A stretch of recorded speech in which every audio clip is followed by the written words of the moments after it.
The Hitchhiker's Guide to the Galaxy by Douglas Adams. The podcast versions of the original Facebook Live readings during the coronavirus outbreak by Matthew Ogden, the Bearded Wit. Please bear in mind that as Facebook Live recordings, these are rough and ready. There are mistakes, there are a few trip-ups here and there, and there is laughter from the reader as he goes through and follows the humour himself along with you, the listener. We hope you enjoy listening to these and share liberally. Part 36. Before we begin, I'd like to ask you to seriously consider becoming a patron of The Bearded Wit by going to patreon.com/The Bearded Wit. You can support me from as little as $5 a month, which is essentially a cup of coffee, and that will mean that I will be able to continue producing this material and other podcasts that I do, and it would mean the world to me to have you know that you've got my back on this. I love producing this material for people, and it's been a huge pleasure for me to do this, which basically started as a project for family and friends right back at the beginning of March last year, when the COVID-19 virus was really beginning to kick in. It was a way of basically connecting friends and family all over the world who were finding it a bit difficult, as we all did. And it's grown into something where I've got a lot of people listening all over the world. It would mean the world to me if you could take the time just to pop over to patreon.com/The Bearded Wit, sign up from as little as $5 a month. As I say, it's a cup of coffee. It would mean the world to me, because the more of you guys, you fabulous people out there that do it, the more I'm able to do more of this stuff for you on an ongoing basis. No obligation, but if you can, I would be so deeply grateful. Also, if you could take a moment to pop over to Facebook and give The Bearded Wit a like and follow, and also go over to my new YouTube channel as well. Just search for The Bearded Wit and subscribe. I'll be putting all of the live readings, slightly edited and cleaned up a bit, onto that over the coming weeks. But yeah, join up, get involved, like, share, follow, subscribe, do all the usual social media things. Okay, on with the reading. Thanks very much, everyone. Right. First of all, of course, tea. Oh, God. Which I do love. I do so love tea. Nom. Right. So, yes, technical things. Niels, you seem to be my sort of technical boffin by proxy. Is everything coming through okay? Have we got sound? Because I've got a replacement microphone for the same setup that I had before. But if we can get a thumbs up from you guys to say, yes, coming through loud and clear, that will be great. That will be right grand. Right gradely. As I'm hearing nothing, I'm going to presume that everything's fine. Yes, what the hell. Okay. Yeah, good. Thank you. Thank you, Niels. Good man. Right then, so to recap, it's been a couple of weeks, so my brain is a bit melted, so I've done a bit of a kind of spin back. I do believe we were getting to the point where basically the kind of safe space-time envelope that the Guide Mark II had been keeping our intrepid heroes in to avoid destruction by the Grebulons has now collapsed, because the Guide Mark II has now run out of gas. And now everything is beginning to collapse around them, which means that probably the inevitability of a fiery death at the hands of the Grebulons and their beams is going to happen. Or is it? Shall we carry on? We'll let people catch up when they do. Right. Here we go. I do love, actually, France, thanks for that comment. I do love the cover of the book, of this book, when it was originally released, was part 6 of 3. It says on there, part 6. I just love that whole thing. Anyway, a complete aside to it. Anyway, so here we go. Chapter 3. Tricia Macmillan, who was native to this Earth and who had never been artificially sustained in the H2G22's construct, had an idea. "I will talk to them, dear," she said to the girl who was possibly her unborn daughter from what was periodically another dimension. "The Grebulons listen to me. I'm something of a pin-up for them." And she was gone down the hallway, seconds before the hallway itself was gone, frittered by the beams like confetti in the wind. Arthur was too numb to be horrified. Instead, he experienced a strange, prickling jealousy. At least Tricia died with some sense of purpose. She found an answer to her question that was not bloody 42. All I can do is sit here and be helpless. Arthur felt a sense of disbelief that he had come to know well in this galaxy traveller phase. He had often secretly suspected that he was insane. There was no heart of gold, no Zaphod Beeblebrox, and certainly not a deep thought. As for the planet-building Magratheans, patently ridiculous. More ridiculous even than the talking mice who were supposed to rule the planet. "Excuse me, Governor," said a rat, skirting Arthur's foot. "Sorry, mate," muttered Arthur, automatically raising his shoes. It was all insanity, and he was being observed somewhere by a cluster of undergraduates who were doubtless hungover from the previous night's rugger celebrations and couldn't give a toss about patient-dense delusions. If they don't give a toss, why should I? Behind him, the gents' door splintered and flew over his head. Moments later, very suspect water began seeping through the seat of his trousers. Ford chuckled. It's true what they say. It does always flow downhill. "Do you think we should make a run for it?" "Run where?" "The whole planet's going up, my friend. Our running days are over, and those guys are out of hitchhiking range."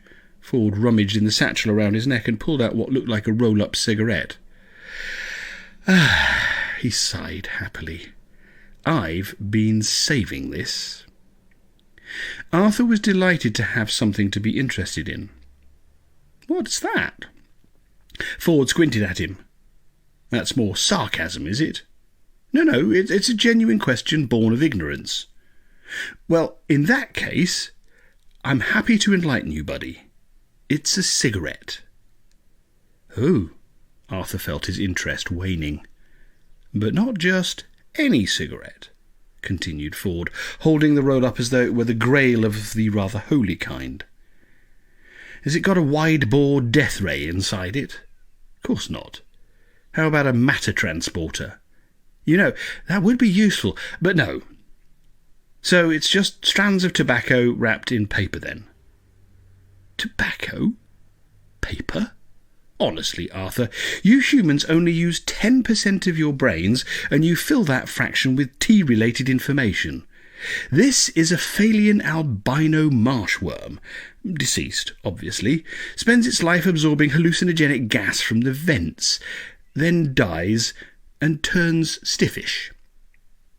Arthur glanced upwards. A death ray had just sliced off the top floor without even slowing down. A rather large airplane pinwheeled through the patch of sky above, and Arthur fancied he could hear someone singing Kumbaya. "Is this a long story? Only I imagine our minutes are numbered. And the number is a single number. Between 1 and 3, maybe." "No, nearly at the good bit. Hitchhikers call these joysticks.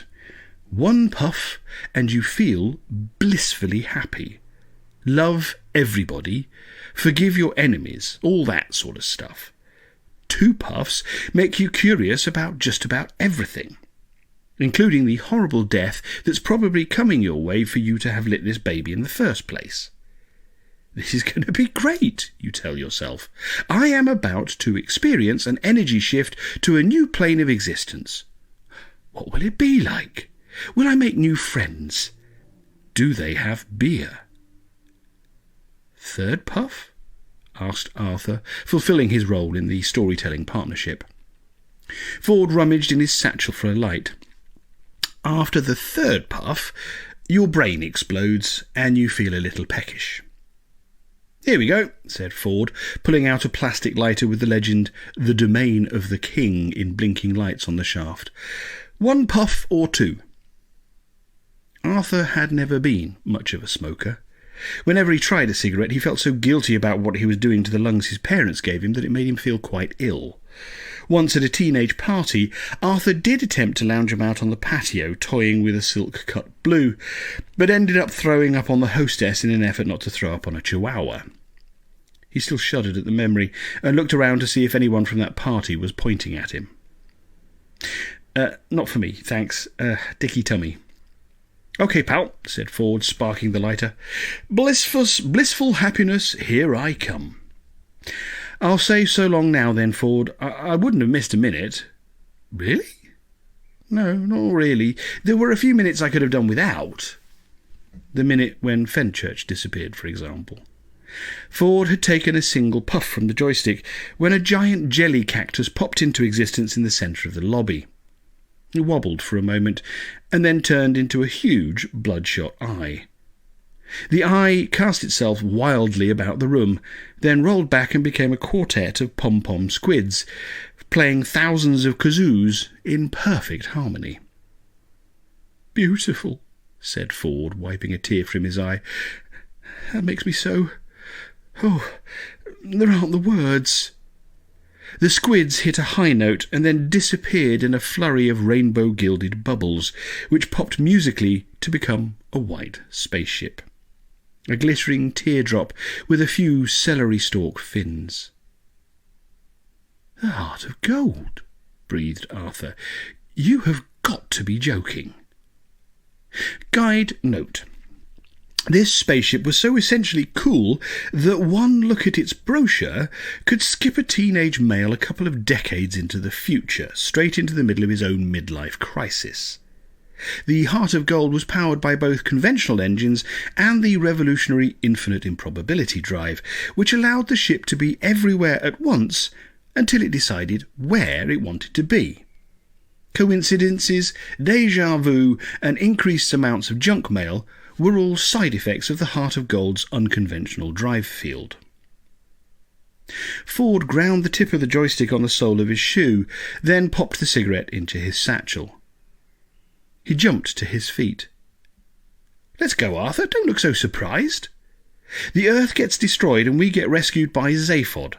It's the way it always goes, give or take a few details and half a dozen light years. What a trip! A cosmic trip." "So why the joystick?" "One puff only, my man. Blissfully happy. I find it helps before a reunion with Zaphod." Arthur stumbled down the steps. "But what about Tricia? Isn't she supposed to come with us?" "Hey, Trillian is the same person. Fate can only take one of everyone. Be happy for Tricia. She's on another plane. Pure energy. Can't you see the colours?" Arthur scowled. "The green death ray colours? Yes, I can see those. I would prefer to see them from a great bloody distance. So can we please get out of here?" "Absolutely, Arthur. If we don't go soon, my fruity shoes will be ruined. Although the blue one might turn a nice shade of purple, which would make me enormously happy." Arthur gently shepherded Random towards the glowing white ship. "Come on. We need to leave now." "Fertile," mumbled the girl. "I want my Fertile." "I want my Fertile," chuckled Ford, playfully tickling Trillian. "Catchy, isn't it?" The white spaceship shuddered and a door opened smoothly, telescoping to the ground. Zaphod Beeblebrox, Galactic President, interplanetary fugitive, and committed, self-serving entrepreneur, appeared in the doorway. Planet-sized ego shining through his bright eyes, golden hair bouncing in shoulder-length curls. Very outer ring, but he carried it off well. "Okay, let me get this straight," Zaphod said, tapping his temples. "Hello, Earthlings. I have once again come to save you." Then he seemed to notice the ongoing planet destruction unfolding before him. "Hold on just a minute. This isn't Ireland." Ford ran up the gangplank to embrace his semi-cousin. "Zaphod, I am so happy to see you." Zaphod blinked. "Happy to see me? You must have been smoking something." Slurk of tea.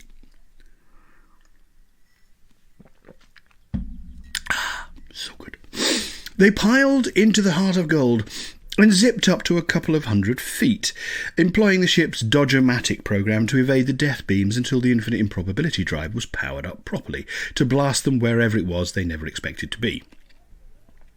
Ford Prefect was the only one of the ship's occupants who had thought to look down, and he saw a forlorn-looking H2G22 hovering beside Club Beta's single remaining chandelier. It casually dodged a buzzing death ray, and then, with a why bother shrug, collapsed in on itself like an origami bird being folded by invisible hands, until all that was left was a diamond of blackness that zipped around the roofless hall, decapitated a rat out of sheer badness, and then winked out of all existences in all times. Good riddance, thought Ford, and went in search of a drink. Had Ford not gone in search of a drink, he might have seen a tall, 30-ish man wearing a dressing gown and slippers stumble into Club Beta, clutching his towel.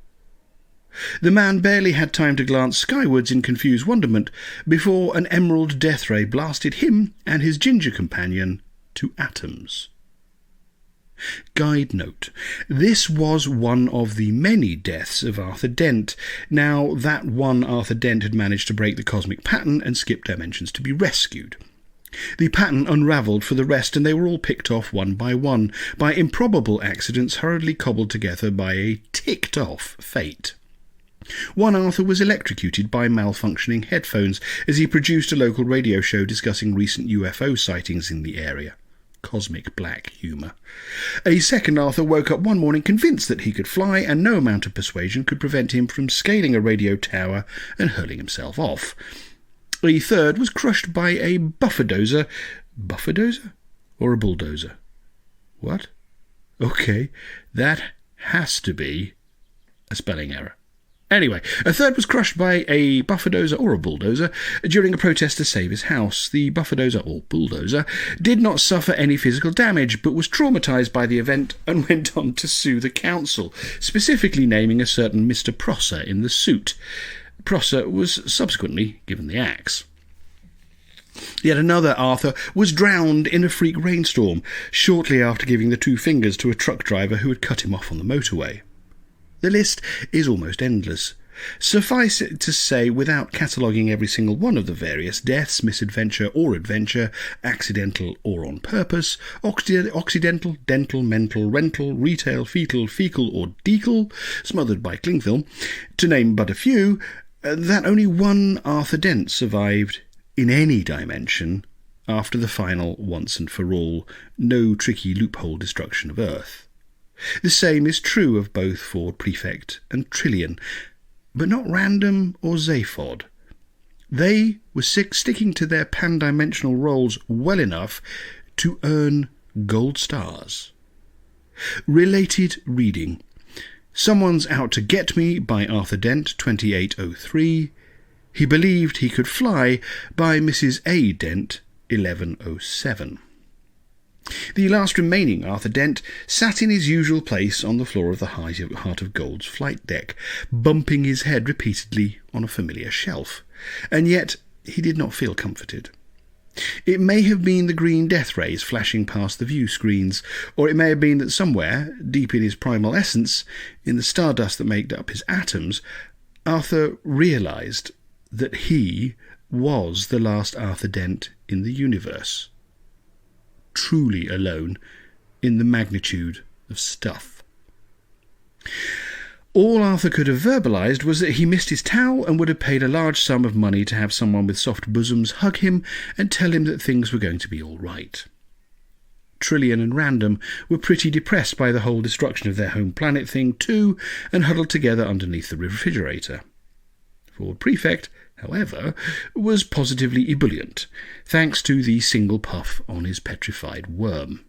"This is great!" he enthused, clapping Zaphod on the shoulder. "Look at those death beams! Did you ever think that you would live to see a Grebulon death lattice from the inside?" "Grebulons? Wow, those guys are vicious," responded his cousin with equal enthusiasm. Zaphod was basically a one-puff man all the time. "What a light show! Do you remember those thermonuclear warheads at Magrathea?" "I do," said Ford fondly. "They were something. Foxy beggars, with their little jinks and turns, but we shook 'em." "We sure did, cousin. And we're going to shake these Grebu guys, too." Trillian winced as a ray scorched the spaceship's port fin. "Can we just get out of here?" Zaphod spun like a disco dancer and shot Trillian with 2 finger guns. "Pow pow, cutie. Miss me? Bet you did. So would I." "Later, Zaphod. Can this ship take us to safety?" "Not so simple. We can't shoot through the lattice without being sliced up like Halitoxican Party Grevlova. We'll have to let the improbability drive run a few numbers and get its head around the problem." The computer has a head now. Zaphod danced a little Beetlejuicean foreplay jig. "Finally, someone makes a head comment. I was starting to think you guys were all on the joysticks." "Sorry, Zaphod," Arthur snapped. "We're a little distracted by impending violent death." "Sure, the computer's got a head," continued Zaphod, ignoring Arthur's thread of the conversation. "Come on, people. Don't you notice anything different about me?" They got it all at the same time. "Goosenog," said Ford. "What the?" said Trillian. "Bloomin' heck," said Arthur, sounding a little like a cockney rat. Zaphod Beeblebrox had, perched rakishly on his shoulders, a single head. Guide note. Zaphod Beeblebrox's 2 heads and 3 arms have become as much a part of galaxy lore as the ravenous bug-bladder beast's cranial spigot, or Eccentrica Golumbit's 3rd breast. And though Zaphod claims to have his 3rd arm fitted to improve his chances at ski boxing, many media pundits believe that the arm was actually fitted so that the president could simultaneously fondle all of Eccentrica's mammaries. This attention to erotic detail resulted in Miss Golumbit's referring to Zaphod in Street Walkie-Talkie Weekly as the best bang since the big one, a quote which was worth at least 500 million votes in the presidential election and twice as many daily hits on the private members section of the Zaphod Confidential sub-ether site. The origin of Zaphod's 2nd head is shrouded in mystery and seems to be the one thing the president is reluctant to discuss with the media, other than to claim that 2 heads are better than none, a comment which is taken as a direct jibe by Councillor Spinale Trunco of the Headless Horseman tribe of Jaglan Beta. Zaphod's response to this accusation was, "Of course it's a jibe, baby. Dude's got 0 heads. Come on." Early images do represent Zaphod with 2 heads, but in many shots they do not appear to be identical. In fact, one vidcap, which has famously become to be known as the "I'm with stupid" shot, Zaphod's left head appears to be that of a sallow female attempting to bite the right head's ear. A Beetlejuicean woman later surfaced, claiming to be the original owner of the sallow female head. Lulu Softhands told Beebleblog that Zaphod wanted us to be together, like all the time, so we conjoined. After a couple of months, he found that he liked the 2-head thing more than he liked me, so we went out for a few blasters one night, and I woke up back on my own body. Bastard. Zaphod has never refuted Miss Softhand's story, leading to speculation that his 2nd head is a narcissistic affectation, an allegation President Beeblebrox claims not to understand. Related reading. Head to Head with Mr. President by Lulu Softhands. It's Just One Boob After Another by Eccentrica Golumbits. Ford embraced his cousin. "You finally took it off," he said, whilst simultaneously chewing his lip, which is not easy. "Removing a head sounds like the action of an imbecile, but for some reason I am totally in favour of it." Arthur knew the reason. His friend was still riding the worm. "Are you sure that was a great idea, Zaphod? Didn't that head do stuff?" Zaphod raised a single finger, the way a person might if they were about to make a significant announcement. "Shut your mouth, monkey. I'm talking to my cousin." "I thought we were past all that, Zaphod. Haven't we been through enough?" Zaphod reared backwards. "Oh, hey, Arthur, is that you, buddy? My other head had better eyesight. Plus, I didn't recognize you without the pool garment." "Dressing gown." "Whatever. Important information only at this point, I think. Death rays and so forth." "Is it important that we know where your other head is?" shouted Arthur, keeping his syntax as stripped back as possible. Zaphod clapped his hands. "Oh, yeah, yes, sir. You are all gonna love this." He crabbed dance to the low crescent bank of computer controls. "Ladies and gentlemen, here he is. Give him a big hand because your lives are in his hands."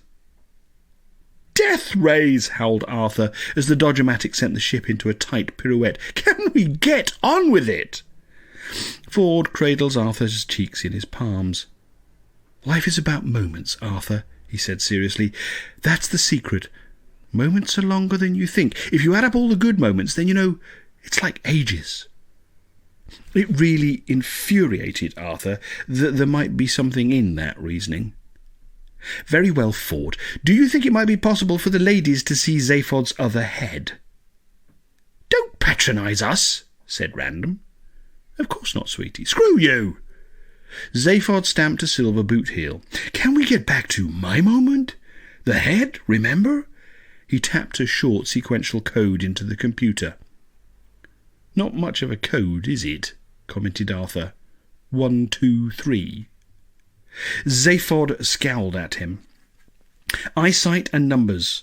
I'll do it in the right voice." Zaphod scowled at him. "Eyesight and numbers. I am so bad at life's minor things. I'm more of a forward-thrusting, backlit, great discovery-making champion of the boudoir. Head number 2 takes care of the little man stuff, or as I call him, left brain, because he was on the left, and he's the brainy one." "Show us the head!" shouted Arthur. Zaphod thumbed a red button, and a crystal sphere emerged from a bucket of gel in the console, rising smoothly to float at median eye level. "The gel is full of things, Zaphod explained with standard vagueness. "Stuff that's good for the things that need to be done." "Please shut up, brother," said Zaphod's second head, which rested on a cushion of wires and fuses inside the sphere. "You're embarrassing yourself and me." Left brain resembled Zaphod almost exactly, apart from some styling differences. Where the galactic president was flamboyantly highlighted and may or may not have been wearing eyeliner, left brain's hair was close-cropped, with a severe parting, and his eyes shone with laser-sharp intelligence and strength of purpose. "The gel is an electrolytic compound that feeds my organic cells and powers the anti-grav field around the sphere." "And the speakers, LB," said Zaphod. "A man's got to have sounds." "Yes, ZB," said Left Brain. Or that would be ZB, wouldn't it? "The speakers. Now, don't you have someone to wink at in the mirror?" Zaphod leaned heavily on the console. "Some days I think maybe separating was a mistake. But since Left Brain took over the ship from Eddie, we haven't exploded once. Not one time. And the causing wars thing is way down. That's good, right? Now that the ship is not being run by my imbecilic predecessor, our life expectancy has risen by 800%. Random, a politician, nodded appreciatively at the statistic. Arthur rapped on the sphere. "Hello, Zaphod. Left Brain. Are you driving the ship? Can you get us out of here?" Please don't touch the glass, Earthman. You have no idea how many times I have to spin around in the gel to get smears off." "Oh, sorry." "To answer your questions, I am currently interfacing with the Dodge-O-Matic program so that we can avoid the Grebulon death rays. The lattice is closing as we speak, and so the sooner we engage the improbability drive, the better." "How soon is that likely to be?" "In 90 seconds. Several minutes before the death rays can possibly destroy the ship." "You're sure about that?" Left Brain did not appreciate the question. "You're new here, and we've just met, so I'm going to explain this. I am the ship. The ship is me. There is no misinformation." "New? I've been here before, mate, and we have met, only the last time I was still attached to Zaphod the idiot." "Woo-hoo-hoo!" yelled Zaphod. "He nailed you there, Artie. Don't go toe-to-toe with this guy." Subjugated by his raucous personality, continued Left Brain, dominated by his irrepressible hedonism. I warned you, Earthman. Don't say I didn't warn you. Left Brain will skin you alive and make fritters with the shavings. Left Brain swiveled, focusing his gaze on Zaphod. This shiftless monkey kept me locked inside my own head until I planted the separation idea during a drunken binge. Zaphod is such a gobamoosh that he actually believes the notion was his own. Zaphod's eyes clouded. Gobamoosh? Say what now? Although Arthur was worried about the ramifications of the head sibling rivalry, or split personality, or whatever the correct medical term might be, he decided to choke down his misgivings for Random's sake. They were saved, after all. Random was safe, and that was all that mattered. Arthur knew from experience that losing his home planet would crush his spirit in the near future, possibly around tea time, when there was no tea, or perhaps following a particularly beautiful hollow sunset. But for now he was determined to put on a brave face for his daughter. "Okay," he said, his voice as bright and hollow as a light bulb. "Emergency over for the moment. Why don't we all strap ourselves in for an improbability jaunt?" He chuckled. "We all know how wacky they are." Random patted the spot on her chest where Fertile used to be. "Wacky, Arthur, wacky? You're not fooling anyone. And that was the most forced chuckle I have ever heard, Arthur. You'll never be half the man my husband was." And once again, everything is my fault, thought Arthur. Maybe I should fake being cheerful more often, then people would perhaps fall for it. I don't suppose this computer has learned how to make tea. A red light flashed on Left Brain's dome. "Stop talking now, Earthman. The word tea has been flagged. The last time you asked for tea, you backed up the entire system during an alert." Another forced chuckle from Arthur, followed by a little shuffle and a quick exit to the viewing gallery. "I'm just going to check the death ray lattice thing, see how we're getting on. Can I get anyone anything?" No one bothered to reply. Guide note. Can I get anyone anything is a standard get-out-of-room quick card and can be played whenever uncomfortable circumstances, ranging from mild embarrassment to major impending doom, are fast approaching. Most cultures have a variation on the "can I get anyone anything" comment, and they are so obviously rhetorical that they barely merit a question mark. Beetlejuiceans ask, "Did anyone hear a plopping sound? Like a tennis ball into a bowl of custard? Anyone? I better go and check it out." The jar-travated version is, "Did someone hear the door crystal?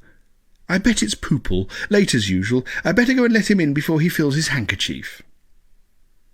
To Arthur's relief, no one broke interstellar protocol by actually asking for something, and he was able to sneak off to the viewing gallery and pretend he was back on his beach. Ford rapped his knuckles on the console, listening to the bong. I'd forgotten that bong, Zaph.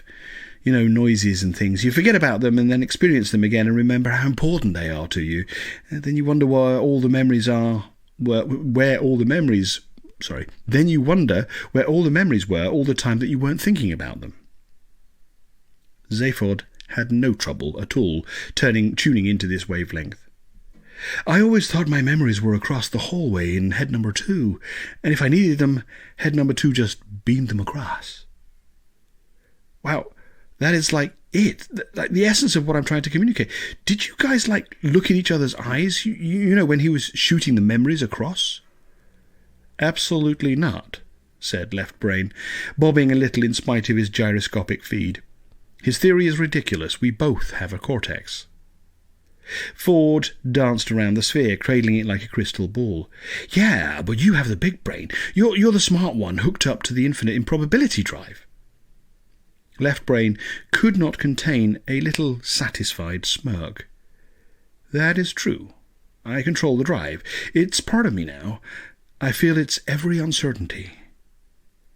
Ford's eyes were glazed, but still intelligent.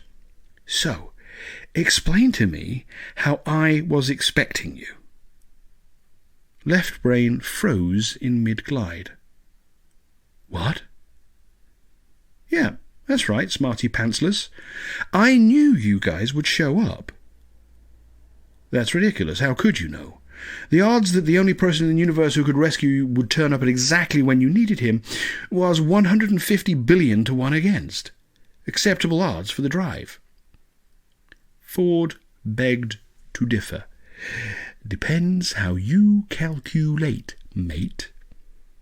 There is only one way to calculate, Left Brain said stiffly. Oh no, said Ford in the tone of one who has spent far too many hours in cheap hotels with no credits for the boober-whooper and is forced to read his own guidebook. There are many ways to calculate. The Vlhurg's entire mathematical system was based on entrails. Guide note: this is not entirely true. Dried Veluhound penis was also involved. And I myself, continued Ford in a voice so superior it would have caused single-cell life forms to accelerate to their evolution so that they could use their fab new opposable thumbs to pick up a rock and beat him to death, I myself based most of my calculations on emotions. Emotions? Spluttered Left Brain all over the inside of his own bowl. Emotions? How can you afford to have only one head and still be so stupid? I like being stupid. You see things clearly. Being stupid is like squinting through the sunlight. Each statement rocked Left Brain's sphere like a slap from a wet towel. Sunlight? What are you saying? Stupidity is ignorance and darkness. So you planned to come here. These are the coordinates you selected. No, admitted Left Brain. The exact spot had been already destroyed, so the drive moved us to safety. So, out of all the spots in the universe, the ship brings us here. Coincidence, backwash from the improbability drive. This is more than coincidence. Zaphod comes to the rescue of his favourite cousin? How unlikely is that? It's happened before, near enough to this very same planet. One more time, and it's a pattern. And the last time I checked, patterns are not very improbable. Another guide note. This last was a lie, as Ford Prefect had never once checked the probability patterns. Ford rarely checked anything apart from how full his glass was and general fruitiness levels. He once paid a month's salary for a fruity detector, which only worked if the operator's own fruitiness was sufficient to power it. Ford tried it once in the bathroom, then forced it into the trash compactor along with his receipt. Left Brain rocked back on its axis. Yes, it is true that patterns are not good models for improbability. Generally true? Generally. Generally doesn't sound very improbable. Doesn't sound like very Zenic want to one against. Sounds even more like even money to me. Yes, stammered Left Brain. You make a good point. Are you sweating, man? Wow, can robot heads sweat now? Left Brain was indeed perspiring profusely. Little spider bots emerged from the sphere's collar, feasting on the moisture drops. I am not a robot, protested Left Brain. Hey, you're floating in a glass bubble hooked up to a computer, spiders coming out of your neck. The last time I checked, those things all scream robot. Guide note. Again, no checking. Total buffer biscuit. Although, mused Ford, stroking close to his chin, the total cock-up of the improbability drive is very organic being territory. Total cock-up? Said Left Brain nervously. You really think so? Absolutely, but let's dwell on that later and at great length, too much embarrassment for one of us. Now, how about you fire up that drive and send us somewhere that actually is improbable? Left Brain's dome light pulsed a sickly green, and streams of numbers flashed across the glass. Improbable, but how to calculate? How to... Everything I believe in. Numbers are fallible? Can that be true? Can it? Ford was beginning to sober up. Hey, buddy, forget it. I'm just twisting your palm, Wangler. Tell him, Zaphod. Zaphod draped an arm around his cousin's shoulders.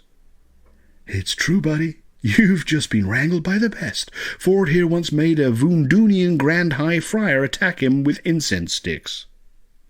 For a bet, said Ford, who wouldn't like people to believe that he went around incensing incensed friars for no reason. Left Brain was in some distress. The computer sings to me of numbers, but you two buffer biscuit heads with your buffer pucky. Hey, less of the buffer, said Ford, injured. I'm just trying to bond, impress you with my offbeat intellectualism. It's all just, it's two numbers, emotions. Zark! Then Left Brain went into a loop, a very short loop, one word over and over and over. Zark! Zark! Zark! Zark! Zark! Zaphod's third arm popped out from underneath his ruffled silk shirt, slapping Ford on the crown of his head. Idiot. You froze him. You kept the arm, then?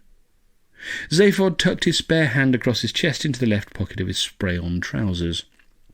Guide note, not a euphemism. Zaphod bought a pants sprayer on Port Sassafras that promised to reach those hard-to-reach places. After the first application, Zaphod turned the power down a bit. There was a special nozzle for pockets.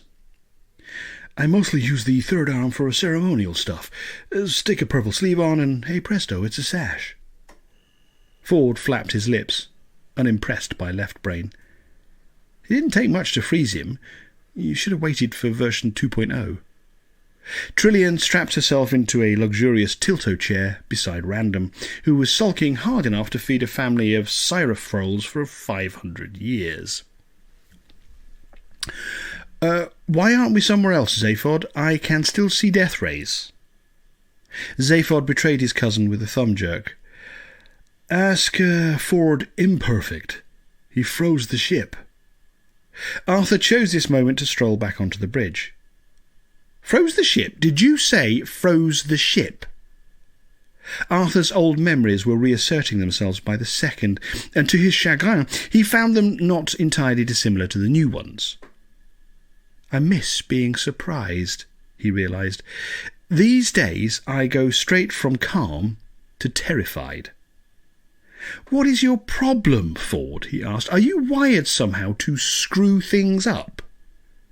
He's wired, not me, said Ford, pointing to Left Brain, who was now bobbling against the ceiling like an escaped balloon. Arthur sensed that something was missing on the bridge. I don't know what it is, he said, testing the air with his fingers, but something was here a second ago, and now it's gone. Zaphod was delighted to have some relevant information. Let me fill you in on that, Earthman. When the Dodge-O-Matic is activated, the computer paints the walls with an off-white light. Phototherapeutic brain-calming stuff. And the light is off. Bada bingo! Guide note. Bada Bingo is a board game played by lifers on the prison moon in orbit around Grebulon Kappa. A game for up to 100 players, the object being to get all of your little horses around the board and back to their stables, at which point a 6 is needed before you can twist off the horses' heads. Once the last horsey is beheaded, the leader jumps up to his feet and shouts, Bada Bingo! After that, it's up to him to stay alive until the riot squad arrive. Which also means the Dodge-O-Matic is also off. Green stick in the green hole, boy. Another guide note. The green stick in the green hole cry is a reference to a simple matching game used in the very special adult ed classes on Beetlejuice 5, where President Beeblebox grew up.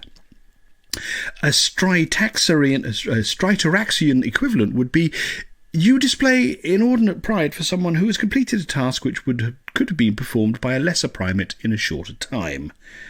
The armour fiends were never very good at references, but they were quite excellent at getting right to the point. Usually the point would be made of a toughened steel and coated with venom.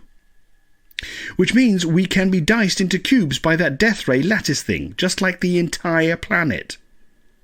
Zaphod snorted like this was the craziest thing that he'd ever heard. The Earth ain't going to be diced, Artie. Those death rays will superheat the surface and totally vaporize the entire planet. Any second now.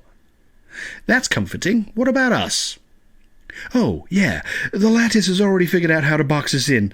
We're going to be diced. No doubt about that. Green stick and all that. I was just beginning to take ownership of this haircut, too. Arthur pressed his face to the porthole. Outside in space, green rays sliced soundlessly through the blackness. Vast emerald pendulums boiling the planet below where they touched. As the rays swung closer, Arthur saw that they were comprised of pulsating bars, crackling with internal lightning. A really fat, evil one was swinging inexorably their way. My daughter is going to die, he realized, and that really upsets me. I bet it's a Thursday. He pulled his face away from the glass with a soft pop. There must be something we can do. We're not beaten yet, are we? Ford was waggling his joystick under Zaphod's nose. Do you think if I have another puff now, that would constitute a second puff or another first puff? Couldn't we just somehow jump-start left brain? Zaphod frowned. Tricky one, cousin of mine. Maybe if I have a puff, the answer will come to me. Arthur found that his surprise gland was alive and functioning after all. Don't you care that we're all about to die? How can you not care? Ford winked at him. In a spot like this, Arthur, what does it benefit a man to care? I don't know, Ford, I truly do not, but I have a daughter here, in that seat. That's what I know. There was a knock at the door. Get that, would you, Earthman? Said Zaphod. Arthur was kind enough to provide both a delayed reaction and a double take for the entertainment of the Beetlejuiceans. You get it. It's your luck. You're funny, buddy, howled Ford, pinching his shoulder. Didn't I tell you, cousin? I've been telling you for years. Arthur is a riot. Did you hear that? Whispered Arthur, afraid to hope too loudly. Can there be somebody at the door in space? The knock sounded again, a booming boing that made Arthur feel as though he were inside a belfry. Don't you worry about the boing thing, said Zaphod. It's just a recording. We'll do that in his voice, probably. Sorry, guys. Don't you worry about the boing thing, said Zaphod. It's just a recording. I can set it to ding-dong if you like, or poodle-tink, my favourite. Green light flowed through the porthole. The window began to bubble. Open the door, yelled Arthur, waving his arms for emphasis. Open it quickly. I can't, said Zaphod, not seeming too upset. Little Ix broke the ship, remember? Trillian stroked Random's hair once, and then crossed the bridge to the emergency hatch. Improbability? You want improbability? You two idiots staying alive this long? Now that's improbable.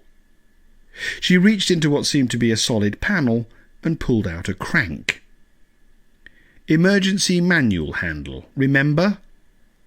Hey, sugar, it's not my ship. I just stole it. Arthur grabbed the handle and cranked it until the sweat dripped down his jawline. This did not take as long as one might imagine, as the Grebulon's raised proximity was turning the drifting heart of gold into a very effective cauldron. Come on, Arthur, urged Trillian. Come on! Arthur opened his mouth to argue that he was coming on as fast as he could, and could she please give him a break, as he had spent the last century or so on a beach taking no strenuous exercise whatsoever, and where the hell did she get off, dropping his surprised teenage daughter on Lambuella, and then zipping off to cover a war that never bloody happened? Arthur was about to say all of this, then thought maybe he would just crank harder instead. Surprisingly, just thinking these things made him feel a little better. Arthur's cranking powered a small plasma cell that sent a charge through the hatch and excited the molecules sufficiently to precipitate a phase transition, turning the portal to a gas. Now, you see, that's not what I thought was going to happen at all, puffed Arthur. A tall, green, humanoid alien stood in the airlock, wringing his fingers. He was an impressive specimen, if your criteria for being impressed included developed musculature, wide intelligent brow, dark tortured eyes, and a suit so sharp that just thinking about it could give a person a migraine. "Babelfish?" said the alien in a cultured but slightly testy tones. "Please tell me Babelfish." Zaphod threw his hands in the air. "Babelfish all round." "Oh, thank Zarquon," said the alien stepping inside. "Honestly, if I had to go through one more room full of grunts and blank stares, what is it with you people? You just buy a dozen fish and let them breed." "People are so cheap," said Zaphod. The alien stopped in his tracks. "What? No, it couldn't be." Zaphod flicked back a sheaf of hair. "Yes, it is, baby." "Zaphod Beeblebrox? Galactic President Zaphod Beeblebrox?" "Alive and procreating, sir." "I do not believe it. Well, this is a turn-up for the files. You pull over in all the uncharted backwaters of the unfashionable ends of the western spiral arm of the galaxy, and who do you find bobbing around in the atmosphere but Zaphod Beeblebrox?" completed Arthur, eager to move things along. "Listen, I hate to be a worrywart, but those death rays are getting awfully close, that big one in particular." The green alien ignored him. "Mr. President, I wanted to say something to you for a very long time. I prepared something. Can you spare a second? You really would be doing me a favour." Zaphod took a step back, just in case the alien could not see every inch of him. Guide note: technically there were no aliens on the ship, just space travellers. As soon as the alien's identity is revealed, we can abandon that classification. "Of course you may say a few words. My colleagues would be honoured. I am naturally too important to feel honoured, but I would be mildly amused." The alien bowed slightly to reach into his suit jacket for a wafer computer, located a text file, and cleared his throat. "You, Mr. President," he began. "Yes, proceed." "You, Mr. President—" "Old news, move on. "You, Mr. President, are the most philosophofunculistic, moronic, stereotypic excuse for a politician that has ever been my good fortune not to vote for. And if I thought for 1 second that this crappy universe deserved any better, then I would pay out of my own pocket, you understand, to have you assassinated." Zaphod half caught the last insulting term. "Steato what?" "Steatopigage. Fat-arsed." "Fat-arsed?" gasped Zaphod, pouring at his own lips. "Fat-arsed?" Arthur's memories were still coming back, so it took him a second even with such well-phrased stimuli. "I know you. You're the guy with all the insults." The alien took a photo of Arthur with his computer and then searched for a match in his files. "Ah, yes. Arthur Philip Dent. Jerk and complete arsehole. I've done you already, my records tell me." Zaphod rested his hands on his knees. "Fat-arsed? I feel faint." Guide note: this alien, it can now be revealed, was Wowbagger the Infinitely Prolonged, who became an immortal due to an accident involving a particle accelerator and an unwillingness to sacrifice 2 of his elastic bands. It must be pointed out that elastic bands held a special significance to Wowbagger as, in his culture, elastic bands are religious symbols representing the circuitous and elastic nature of the god Polyphilar. After his accident, the arch-promenate of the Church of C&E proclaimed that Wowbagger's newfound immortality was a definite sign to the faithful. Wowbagger proclaimed that it was a definite pain in the arse, and it had put him right off elastic bands. After several millennia to sample their indigenous beers, Wowbagger set himself on the challenge of visiting every occupied world in the universe to sample their indigenous beers. This was the beginning of what historians call his amber period, during which Wowbagger put on a lot of weight and discovered a talent for insulting people. One morning, Wowbagger realised after his morning retch that he actually enjoyed insulting people more than drinking beer, and so decided to switch challenges in midstream. His new task, he determined, would be to insult every single sentient being in the universe in our alphabetical order. Because Wowbagger was such a good-looking guy and his spaceship had such distinctive lines, the media soon got wind of his quest, and Wowbagger would land on a planet to discover the entire population lined up in alphabetical order, screaming to be insulted, which kind of took the good out of it for him. "You came through the death ray lattice?" asked Arthur urgently. "In your ship?" Wowbagger shrugged. "Of course. My ship is made of a dark matter powered by dark energy. These Grebulons operate with more baryonic materials. They can't understand my ship, never mind stop it." "Can you shut them down? The beams?" Wowbagger pocketed his wafer computer. "No, they are loose in real space. The Earth is doomed, which is a pity, because there are many people left to insult on your planet. But at least I got to Beeblebrox, eh? Out of order, true, but you make exceptions for this calibre of idiot. So not a total disaster of a day." Wowbagger rubbed his hands briskly. "Anyway, a pleasure to meet you all. Probably won't be the next time." Trillian switched on her reporter's smile. "Mr. Wowbagger, Trillian Astra, we met on New Beetle. You were kind enough to give me 5 minutes." "Ah, yes, New Beetle. I'd just done the king, hadn't I? Called him a festering pustule. That was a bit of a low period for me. Everyone was festering or septic." "Maybe you read my article in Woohoo." "I never read press. You start believing it, you see. Look at Beeblebrox here. He actually believes that he's some fruity superstar instead of the philosopho... Oh, Jesus. Philosophon...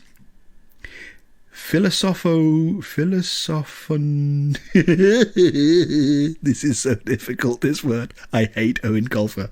The philosophonuncilistic bumpkin. I did it! That he actually is. Zaphod was... Philosophonuncilistic bumpkin that he actually is. Zaphod was just pulling himself together from fat arse when the bumpkin comment socked him in the gut. "Bumpkin? Ooh, what? You monster!" Trillian persisted. "I wonder, could you give us a lift, just as far as the next planet?"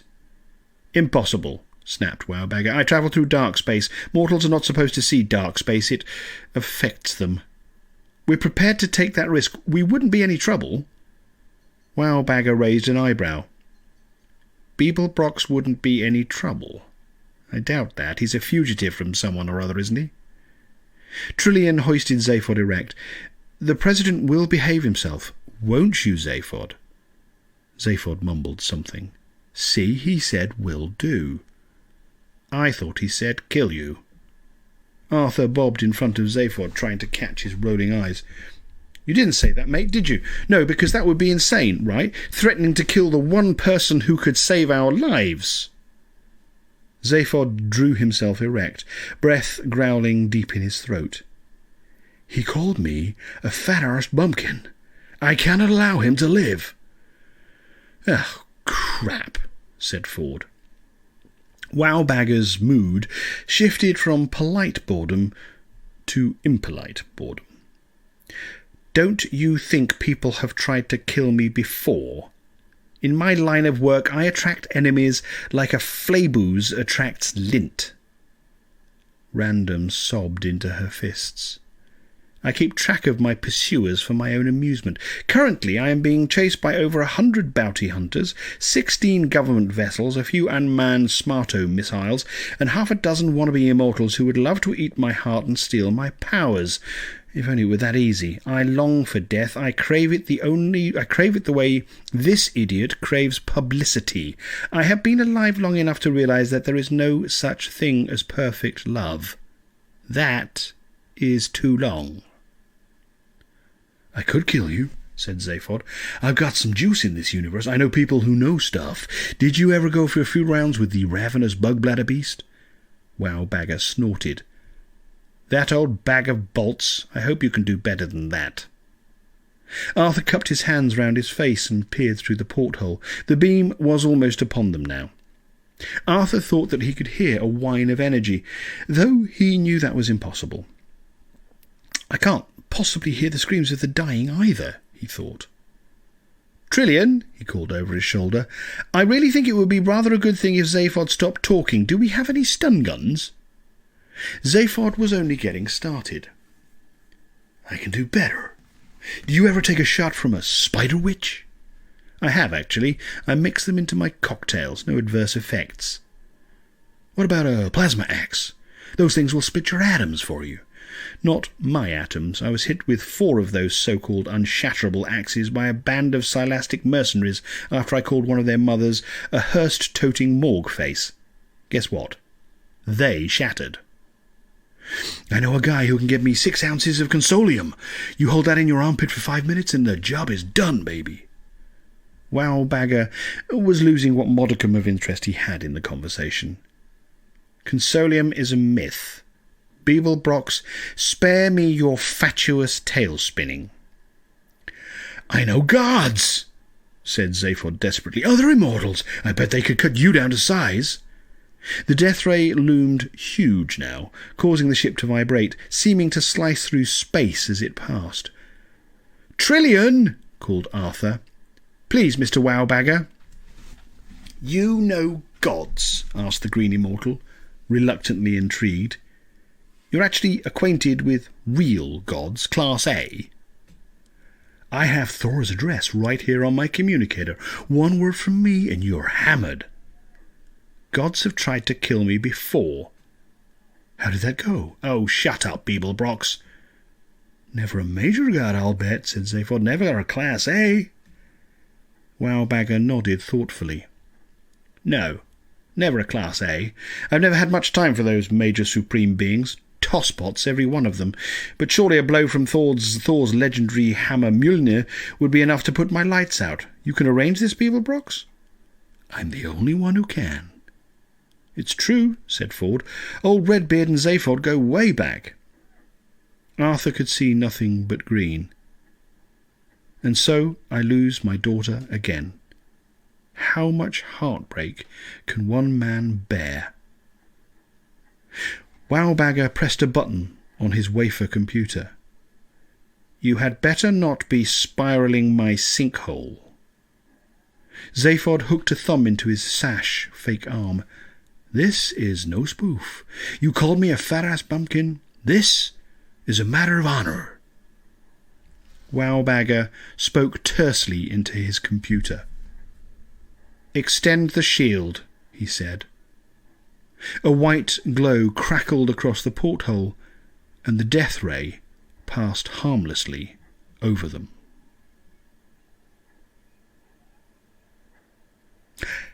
And that's where we'll leave it. That's the end of the chapter 3. Perfectly good time to take a break. Thank you so much, everybody, for coming along. I didn't ask at the beginning to do what I would love you to do if you would, and that is to become a patron by going to patreon.com /The Bearded Wit. I know Yuda is a patron. Hello, Yuda. I saw you arrived a bit late. Nice to see you. But yeah, I would really appreciate that. It's great to have patrons supporting this stuff, and that would be really sweet of you. So, thanks for this evening. Have great weeks. I will see you. There might be a skip next week. I'll be honest with you, because there's a big holiday weekend and I'm helping someone move, so I might not be in the shape of being able to do this, but we'll see. I'll keep you posted, but hopefully, if not, I might move it on to the Monday or something. I don't know. We'll find something out, but I will keep you all posted. Thanks so much for joining, as always, this evening. Look after yourselves, be kind to yourselves and be kind to others around you, and I'll see you next week. Bye, guys.